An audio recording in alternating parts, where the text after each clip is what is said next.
Hello friends, welcome back to my YouTube channel free class. આજે આપણે ધોરણ 3ની વિષય અંગ્રેજીની ટેક્સ્ટ બુકનું સોલ્યુશન જોવાનું છે, જેમાં યુનિટ 9 આપેલું છે, નોટ હાર્ડ એટ ઓલ. તેનું સોલ્યુશન જોઈશી. Listen and sing with action. એક્શનની સાથે સાંભળવાનું છે અને ગીત પણ ગાવાનું છે. Singing is not hard at all, whether you are big or small. Singing is not hard at all. Come and sing with me. અહીંયા જે છે એ ખાલી ક્રિયાપદ જ ફરે છે, બરાબર, આ 3 જગ્યાએ. બાકી બધી જે છે એ આખી પોયમ જે છે એ સેમ જ છે. Reading is not hard at all, whether you are big or small. Reading is not hard at all, come and read with me. Singing એટલે ગાવું અને રીડ કરવું એટલે વાંચવું. Running is not hard at all, whether you are big or small.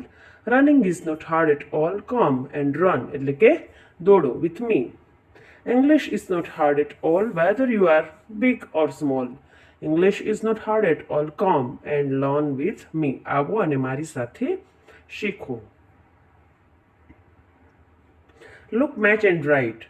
પેલું જે છે આ બાળકી જે છે ગાઈ રહી છે, તો આપણે અહીંયા ક્રિયાપદ એક્શન વર્ડ લખવાનું છે સિંગ. અહીંયા રીડ વાંચી રહી છે એટલે લખશું આપણે અહીંયા READ રીડ. ડાન્સ કરી રહી છે DANCE dance. Right. Action words and extend. Jump. અહીંયા આપણે જોઈ શકીએ છીએ કે બાળક જમ્પ કરી રહ્યો છે, તો કે jumping is not hard at all, whether you are big or small. Jumping is not hard at all, come and jump with me. આપણે અહીંયા જોઈ શકીએ છીએ કે સામે જે છે એ બાળકી નૃત્ય કરી રહી છે, તો ડાન્સ જે છે એને ક્રિયાપદને જ્યારે ઈને ડાન્સિંગ લખીએ ત્યારે ઈ કાઢીને ING લખવાનું છે, એટલે અહીંયા DANC જ આવશે, ઈ આવશે નહીં. Dancing is not hard at all, અહીંયા ING આપેલું છે એટલા માટે. Whether you are big or small. Dancing is not hard at all, come and dance with me. Walking is not hard at all, whether you are big or small. Walking is not hard at all. Come and walk with me. ત્યાર પછી a crane in net. There was a farmer sparrow at his crop. એક ખેડૂત હતો, ચકલીઓ તેનો બધો પાક ખાઈ જતી હતી. He planned to trap the sparrows. તેણે ચકલીઓને પકડવા માટેનો plan ઘડ્યો. Some sparrows and a crane were caught. હવે એણે જે ટ્રેપ મૂક્યું હતું, જે ઝાડ પાથરેલી હતી, તે ઝાડની અંદર થોડીક ચકલીઓ પુરાઈ ગઈ અને બીજું કોણ આવ્યું હતું કે એક બગલો પણ પકડાયો. A crane requested the farmer. Farmer did not free him. Crane એટલે કે બગલાએ રિક્વેસ્ટ કરી કે મને એકને તો મુક્ત કરી દો, પરંતુ ફાર્મર એટલે કે ખેડૂતે તેને મુક્ત કર્યો નહીં. Read and tick the answer. Who planned a trap? The sparrow.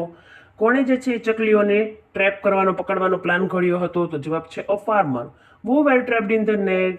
કોણ પકડાણું હતું ઝાડમાં? તો કે a sparrow and a crane પકડાણું હતું. Who requested the farmer? કોણે રિક્વેસ્ટ કરી હતી ખેડૂતને? તો કે અ ક્રેન, બગલાએ રિક્વેસ્ટ કરી હતી. Find the odd one. તો કે ક્રેન, સ્પેરો અને પીકોક આ બધા બર્ડ્સ છે, બરાબર, એટલે એનો ઓડ વન જવાબ આવશે a farmer. Who grows crops for us? આપણા માટે પાક જે છે એ કોણ ઉગાડે છે? તો જવાબ આવે a farmer. Who ate the crops? કોણ પાક ખાઈ જતું હતું? તો જવાબ છે સ્પેરોઝ એટલે કે ચકલીઓ. Did the farmer free the crane? શું ખેડૂત જે છે તેણે બગલાને મુક્ત કર્યો? જવાબ છે નો. Speak and write. બોલો અને લખો. જોઈને લખવાનું છે. Stand up. Close the door. જોઈને જ લખવાનું છે. Close your eyes. Raise your hand. Open your eyes. Join your hands. Walk fast. Switch on the light. Do yoga. Dance well. Read a book.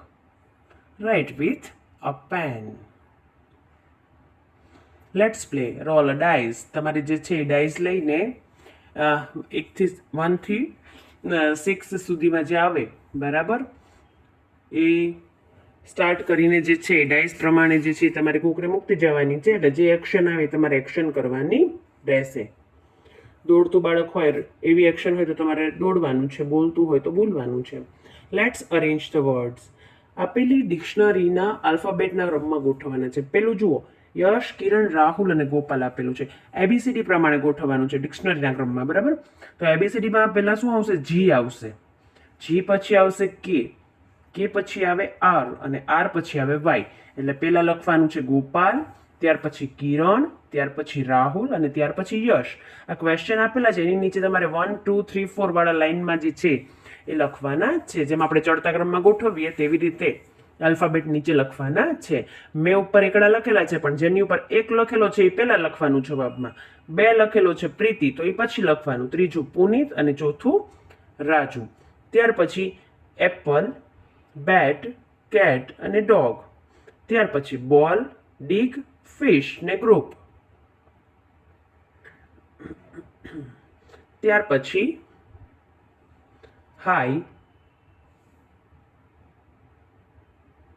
Ox, pen, વેલ. ત્યાર પછી Apple, આઈ, jump અને વી. ત્યાર પછી ઈટ, mat, rate, set. ત્યાર પછી dog, lion, monkey, tiger. ત્યાર પછી હી, આઈ, વી, you. ત્યાર પછી am, have, is, was, bath, drink, eat, jump. cat, dog, fish, lion, bag, hen, light, pen, belt, jeans, shirt, tie, apple, banana, orange, papaya. Learn and enact. તમારે જે છે એ વાંચીને શું કરવાનું છે? આનો અભિનય કરવાનો છે. રીડ હોય તો રીડિંગ, તમે વાંચતા હોય તેવું. ટાઈપ, સિંગ, બાથ, રન, ક્લેપ, સ્કીપ, દોડા કૂદવા, ડ્રિંક, પીવું, ઈટ, જમવું, ડાન્સ કરવો, અભિનય કરવો, પ્લે એટલે રમવું ને સીટ એટલે બેસવું. Let's read. લેટ્સ રીડમાં જે છે એ તમારે વાંચવાનું છે. This is a fish. It is a big fish and I like a fish. This is a TV. This is an LED TV. This is a color TV. Pencil. This is a pencil. It is short. I have one. This is a CD. It is round. I like it. This is a bat. It is nice. This is a bowl and it is red.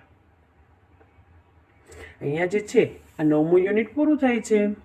હવે ફરી મળીશું નવા વિડીયોમાં નવા ચેપ્ટરના solution સાથે. Thank you friends.